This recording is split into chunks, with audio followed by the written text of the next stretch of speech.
But do y'all want me to run the theme song back? I don't know. I don't want y'all to get tired of me. You know, I definitely don't want to give the same thing every video. But don't you want to go to the place to be where strangers become family?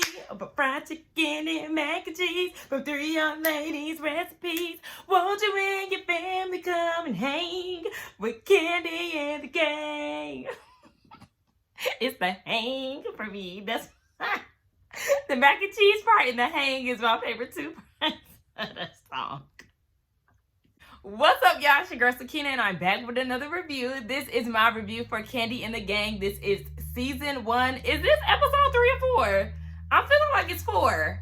Oh my gosh, it is 4, y'all. How many episodes do we have of this show? Because as we know, RHOA is coming back May 1st. So that means this show is going to wrap up before May. So maybe it's about to be April, 4 weeks in a month. Okay, so yeah, we got probably 8 episodes more, like most likely, on this show. I'm wondering if they are going to give us like a Vanderpump Rules type of situation with a reunion and all of that. I could see them not doing that, and it would make sense for them not to do it. I would prefer them not to do a reunion. I mean, I used to watch the Vanderpump Rules reunions, but like, I don't know, I would just prefer them not to. But hell, they give us reunions on Love and Marriage Huntsville. This ain't even the same network, girl. What you talking about? But anyway, we'll see when it comes down to the end of the season. Anywho, let's go ahead and get into this review. Y'all know this is my favorite show to review, so my energy is definitely up when it comes down to Kandi and the Gang, the girls and the guys. Anyway, the episode starts off with the OLGs in their interview. Production is asking them to spit out gum if they have any, and Aunt Bertha's like, we ain't got no gum. We ready to go home, okay? That's basically what she wanted to say. I mean, she said it, but I kind of remixed it a little bit just to give it a little bit more flavor, because that's basically what she wanted to do. She wanted to cuss them out a little bit, like, baby, F that gum. Let's go ahead and wrap these interviews up, because y'all know she be over it when it comes down to being in front of these cameras. So we pretty much get like insight on what everybody has going on. Brian was cooking up some food on the grill. We see PT Cruiser Head Brandon on the phone with Zom Unique. She using her feminine woes and the fact that he got a crush on her to get what she want, baby. She said, listen, you at home? Oh, I need some real quick. I'm at work. And he said, bet anything for Salinas. I said, I know that's right, girl. Use them until you can't use them no more. Then we see, who else we seen? I don't know. Chandrilla was at work. She working and whatnot. So we seen Tor in there. I said, first of all, y'all sitting there phone discriminating, okay? Y'all greeting the host, the guests, and asking them, listen, scan the QR code. It's going to pop up on your phone. Any Android users in the building? Yeah, hold on, baby. We got a little pamphlet for y'all because we know y'all get that green message on y'all phones. Y'all don't even use QR codes. I said, oh, damn, well, shit. I mean, I got an iPhone, but as an Android user, I would feel some type of way. Like, damn, why we can't use a QR code? Do Androids not have QR codes? I'm not trying to be funny, but like, y'all don't scan QR codes? Anyway, let's go ahead and move on. Woo, child. So we start the episode off for real with Parking Lot Pip and Patrick coming in with Safari and her man-made baby hairs. Ooh, they just be sending me like, can you please just get out of here with this? That little man-made part right there, it was too long and it was distracting the hell out of me. But they come in there, you know, Chandrilla is there as the host, of course, and Patrick sits right in front of the hosting station, and things are just very weird. Now, Chandrika is saying that this is typical him. He always does this. Even when they were messing around, he would bring women up to the place. Out of all the restaurants in Atlanta, you want to come here, but she understands because you get the food free. You ain't got to pay. You're being cheap. Child, I don't get it because... Excuse me, both of the women were obviously uncomfortable, okay, with the seating arrangement, but it was obvious that Patrick was trying to stunt a little bit. Y'all know I gotta give my critique on the restaurant. I don't know where this table came from, but why is it here, Ike? Move it. Okay, this should be the waiting area. The people that are waiting for tables, they should be sitting right here where this table is. Why should I come into the restaurant and automatically there's a table right there? Like, there are some restaurants that are like that when you get seated by the door and all of that. But I don't know, just the placement of this table just seemed really odd. I thought it was attached to the bar at first, but the way that Brandon had walked up to it was like a, you know, just a single table. It was very weird. It was misplaced, and y'all should switch that out for some booths for people to wait, like booth seating for people to wait, because we know they get sent downstairs to wait or in a hot ass cars to wait until their table is ready. So please fix that. Brandon came along and he is talking to them about his birthday party and how they're gonna come. Patrick and Safari are coming. And Patrick's confessional, he was saying that initially Patrick, he was the only straight guy there, but Brandon came along and kind of took some of the attention off of him because the ladies were swarming him or whatever he's trying to get at. I said, but what about Melvin? I still don't understand why nobody be on Melvin. Can y'all get this to Melvin? Hey, Melvin, I'm Sakina. Hey.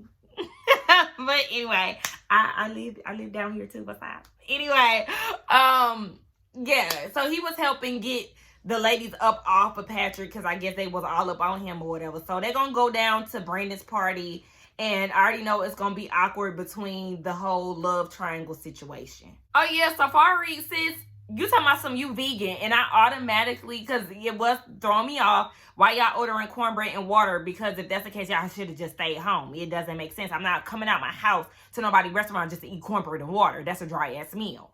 And then he goes and says she's vegan, but since you vegan, and I automatically knew that the cornbread consisted of milk and butter, and it does honey, and it contains mayo. Child, I ain't got to eat it, so let me mind my damn business. But that's not vegan, sis. I'm going to need you to go ahead and read your labels and use your common sense. My camera was acting up, y'all. Anyway, I did have to do some extensive research, okay? So that table that they were at, it is a table. It's actually a 6 to 8 top seater table. Patrick, you knew exactly what you was doing, honey, because I had to go and look on their Instagram, and I seen that it is actually a table in front of the bar. Like I said, it was misplaced. There is a seating area. It's like a little bench or whatever that could probably sit up to 3 or 4 people on there, but y'all need to get rid of that big table, put it somewhere else. Maybe y'all can put that big table downstairs in the little funeral arrangement room. Maybe that's spacious enough, and y'all can put more booths. I'm saying like seating booths or whatever for people to wait on their table to be ready or whatever. Just a little pointer, you know, I always got to give my opinion, y'all. Anyway, Torin, he goes and has a conversation with Patrick, and he gets introduced to Safari. You know, he's heard a whole lot about her. Child, what is going on in this wig?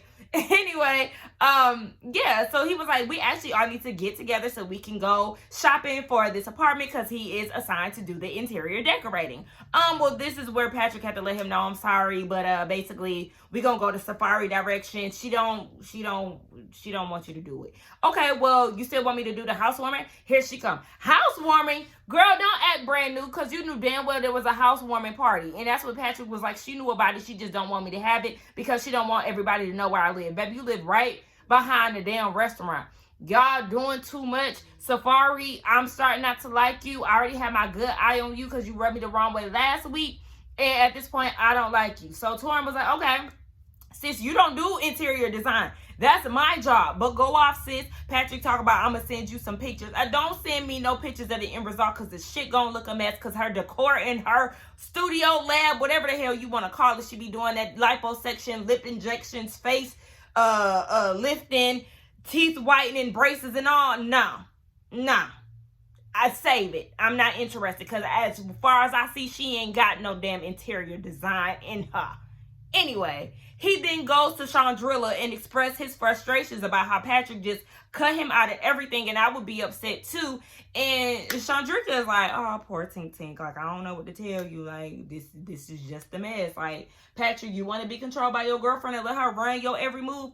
Go ahead and have at it. But at this rate, in a minute, boo, you ain't gonna have no friends because she already rubbing us the wrong way. So the crew goes downstairs to the bottom of the restaurant, down to where Zom Unique is at, and sis' hair is laid. I loved her hair with the side part. Let me a good piece of side part.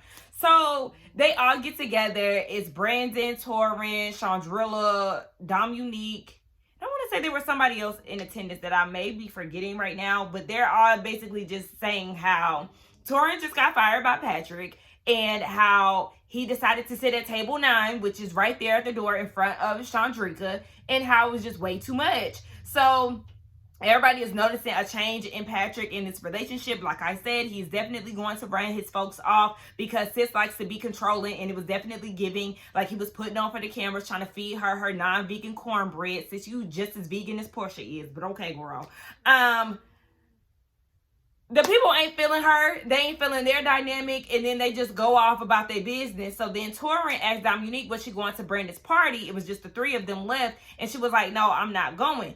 We do a flashback to Brandon talking to his mama, saying that he is interested in somebody or seeing somebody, and he wants her to come to his birthday dinner. His mom is pretty. She has locks. Shout out to all the people with locks out here. So, yes, Zom Unique is telling Brandon, like, no, I'm not coming to your party. And she was like, you know, oh yeah, she also said too that Chandrika and Patrick were really official, but they just had a hard time balancing work and being together. And that's why she wants to be low key with Brandon, because they are trying to figure out where they stand with each other. And yeah, he wants her to come to his birthday dinner. And next thing you know, we see that they in the employee closet locking lips. I said,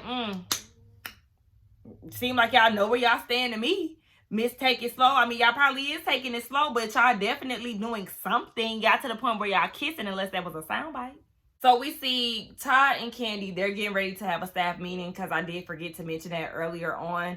When everybody was doing their own thing, Kandi was saying that they do need to have a town hall meeting, because Patrick is coming back saying that, you know, the employees definitely have something to say. And I was with Todd in that particular scene when he was like, yeah, I don't want to play a tit for tat thing, but I do want to let them know where they could improve on their end. It's basically, you know, both sides need to improve.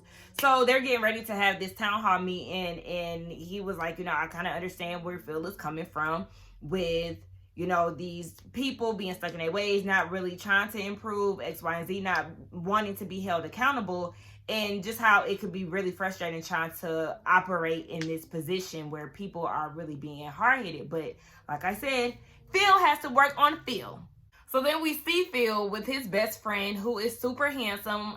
His name is Andre. They've been friends for about 10 years, and he knows Phil very well. And he's like, you know, listen, I'm working at this place. I love working for Kandi and Todd, but listen, like the whole authority thing, they ain't really taking too kind. And, you know, he's been at odds with a few people. And Andre is like, just a few? See, this is the second time somebody that knows Phil has questioned it. Remember, his boyfriend was like, you are mean. So, yeah, we know that a part of the problem is definitely Phil. I mean, we know that as viewers just watching him interact with the staff. But the people who know him better than us are actually co-signing that, yeah, he can be pretty, you know, hard up, if you will. All right, so we get down to this town hall meeting, right? And they're actually pulling other people that are not a part of the cast, which I can appreciate. However, here they are having a staff meeting, a town hall, while the business is still running. I mean, don't get me wrong, because we have town halls in my job, and it's a big corporation.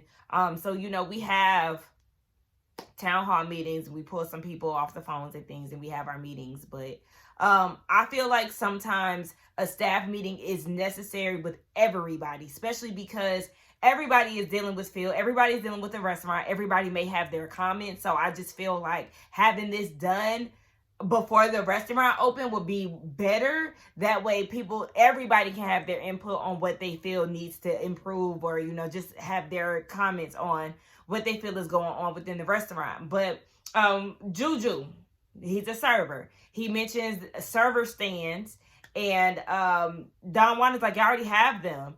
And he was like, where? Did they just come in because we don't have them?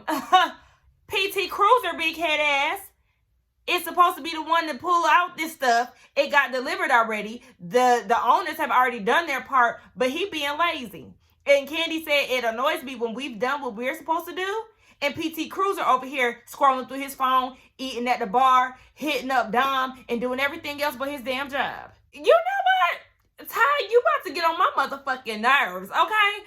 So, one of the waiters, I forgot her name, but she's saying that all of the silverware has just miraculously gone missing, and they're using plastic. And I totally understand where she's coming from. When you're in a restaurant, I don't want to be acting like I'm doing takeout when I'm sitting in. Where is the silverware? And baby, I could attest to that struggle, because working as a server, honey, you trying to clean your plates off, People will throw away the silverware. It goes missing. You have to hand roll them personally, and sometimes you run out. It's just a hassle. So just the silverware within a restaurant is just a lot to deal with.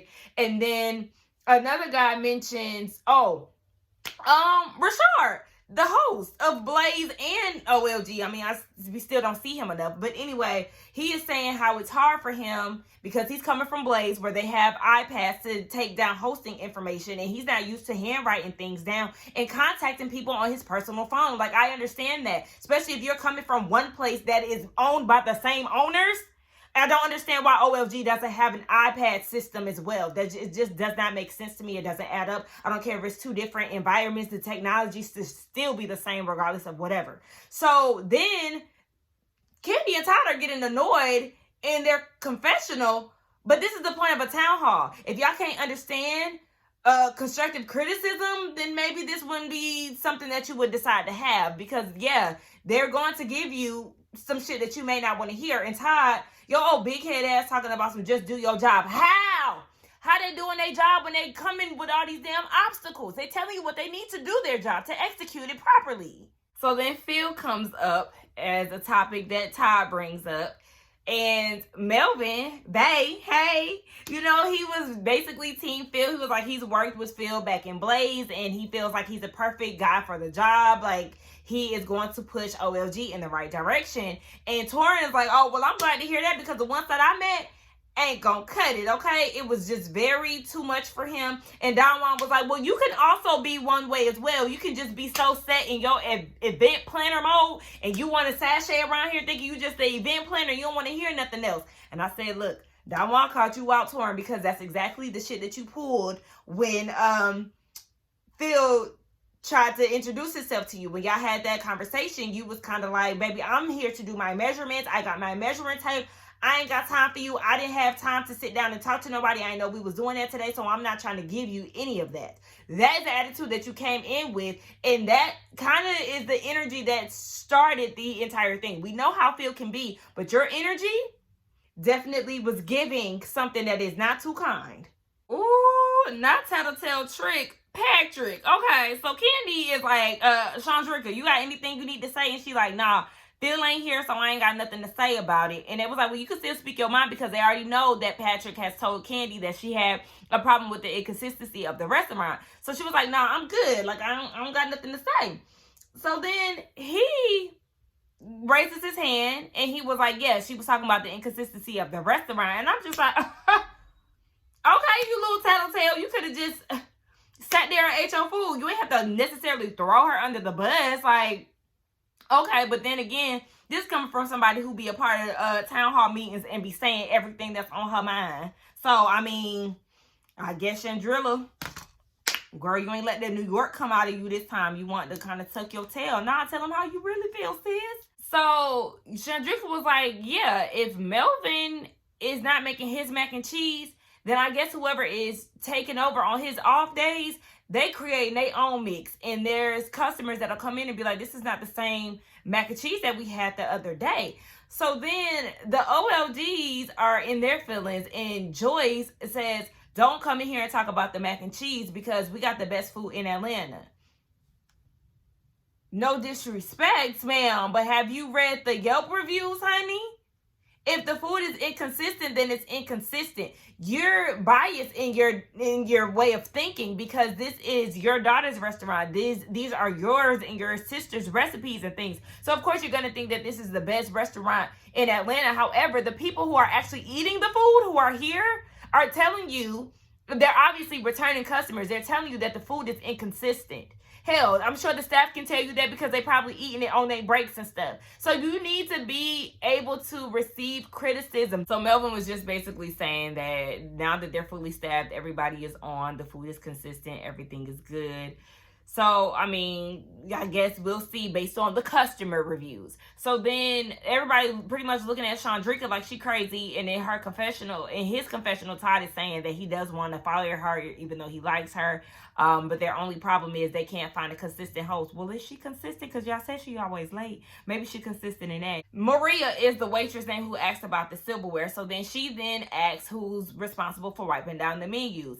Here comes Chandrika making faces, and then she was like, she asked that same thing yesterday. I know it's my job to wipe down the menus. And she was like, basically, I'm just asking because Brandon told me that is everybody's responsibility, so I'm just trying to figure that out. And Chandrika is like, we don't even have menus. We using QR codes. We only have 10 menus. Okay, well, those 10 menus do need to be wiped. And my whole thing is, as a server, because everybody is pretty much, well, you know, touring, is basically trying to say, if you see a menu need to be wiped, then you need to wipe it. I understand that. It definitely, I'm not going to hand a dirty menu to a customer. Like, I refuse to do that. But if she got a little bit more time on her hand compared to me, then yes, them 10 menus definitely need to be wiped the fuck down, period. Because at the end of the day, they're going back to you. They're going back to the host. Me as a server, I shouldn't be holding on to menus. I should be handing them to you. You wipe them down, and then, you know, you carry on and pass them to the next customer. So I don't understand why she felt the need to try to jump down Maria's throat, but it seemed like Maria was asking good questions to me. Silverware is important. Menus being sanitized is important. Torin was talking about how he's seen people walk past paper, walk past menus simply because it's not their job. There's no teamwork within the place. Listen, we can already tell that. And even Mama Jess was like, I've seen management walk over a piece of paper, aka PT Cruiser. You just cruising around that damn restaurant with that big ass head of yours, not picking up a damn thing. Our birthday is funny as fuck. So Mama Joyce then got all, oh yeah, I didn't skip the whole part. Hold on, wait. So Kandi is like, yeah, we doing a whole team building thing. There needs to be mutual respect, X, Y, and Z. Like, nobody is pretty excited about this, but it's something that they need. So then Mama Joyce starts going in on Brandon. Like, I was in the kitchen one day and I was asking him, don't he want to help? And he was like, no, y'all got it. And he kept it moving. And I believe her because of how he reacted when the bartender was not there, and how he was saying that it was fixed because Zom Unique was on her way. Not there, but on her way, as he continued to eat his collard greens. So, yeah, Auntie Nora was like, yeah, and the first time I met him, I spoke, and he didn't open his mouth to speak back. And that's when I said that was the last day that I was going to speak to him, and everybody started laughing like, she ain't playing with y'all, because Auntie Nora was like, he probably didn't hear you. She was like, ain't no way he didn't hear me. No, I'm not speaking to his milk dud head ever again. And I don't blame you, because he's sorry. You got people giving out mixed emotions about Brandon's work ethic. Don Juan said he does a good job when he's present. Chandrika said he's useless. Patrick said that he do a good job, but sometimes he get distracted when bad bitches is around. Child, this is just... He even tried to hug Aunt Bertha, and she was like, hell no, get up off me. I'm over Zabumafu, aka Safari. Like, oh, I'm so over her and Patrick in their relationship. So Torin lets Patrick know that he is feeling some type of way about him being just let go of the 2 projects that he was assigned to. So then Patrick was like, well, I'm sorry, I didn't mean to shit on you. Like, you know, it was just Safari. And he was like, I mean, I still feel like you should do the housewarming party. You know, just let me do that. And he was like, well, I don't... Patrick was basically saying, like, you know, Safari don't want me to do it. But does Safari pay bills where you live? Does she live where you live? She got more of an opinion than Melvin from the sounds of it. So, you know, he then calls Safari after Torin gets off the phone. I mean, after Torin leaves. So he gets on the phone and he tells her about how Torin felt about the situation, something that could have been kept between the 2 of them. And he tells her about that. And then he was like, well, yeah, Torin feels like I should still do the housewarming party. No, I don't feel comfortable with that. And you know that. So you don't feel comfortable with it because he invited Chandrika. So instead of him just not inviting her, you want to call off the whole thing? This is not even your house, boo. Great. So then he gets home and she's there and she's feeling some type of way because he don't want to discuss what was just said on the phone. So then they go through this guest list because she's saying no to the housewarming in general. And he was like, well, can you just be open if I list off some names? Yes or no? Fuck no. So then he started going down the line. He starts off with family, Don Juan, Torin. She says no for Torin because now he feels some type of way about her in the whole reasoning for the cancellation of the housewarming. And it's just like, girl, you're exhausting as hell. The whole real reason why you don't want to have this, you keep talking about you don't want people in the restaurant to know where you live. No, you feeling some type of way because he invited Chandrika and her man. And that's the root of the issue there. You just don't want to come out and flat out say it. So, girl, you can save all of that BS. I'm just over her and her terrible ass wig. Like, girl, fuck out of here. You're exhausting. All this good energy reading and all of that. No, you don't even pay bills in that house. You don't even live there. So I don't understand how you can have so much control over something that you don't even own. So then we get this quick scene with Rasheed and Brian, and he's coming over and he's doing his egg roll thing. We know that he does eventually want to get his own food truck and get his egg roll company off the ground.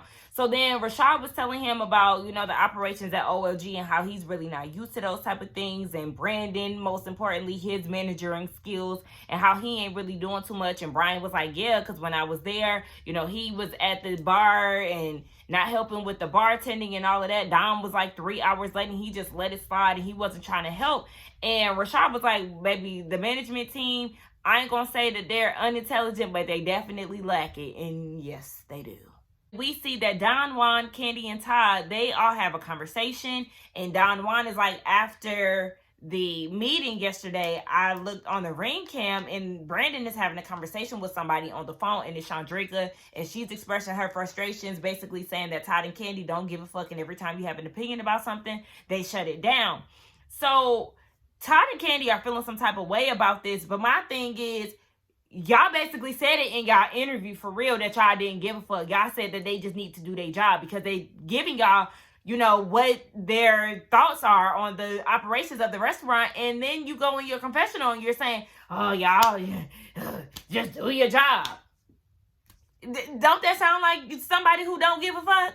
I don't know what else to tell y'all. So they plan on talking to Chandrika. So my girl Zom Unique came shutting it down at Blaze. I said, of course he would have his dinner party at Blaze, Brandy. But okay, she goes because Torin is now going. So, you know, she was like, sometimes you just got to pop up and do cute shit. So she looked cute and she doing some cute shit. He was very excited that she was there. She gifted him with some flowers and, you know, he introduced her to her family. But she was hesitant because it's like, child, and you're gonna tell them that we're what? Because we're not even an item at this point. They're just still in the getting to know phases.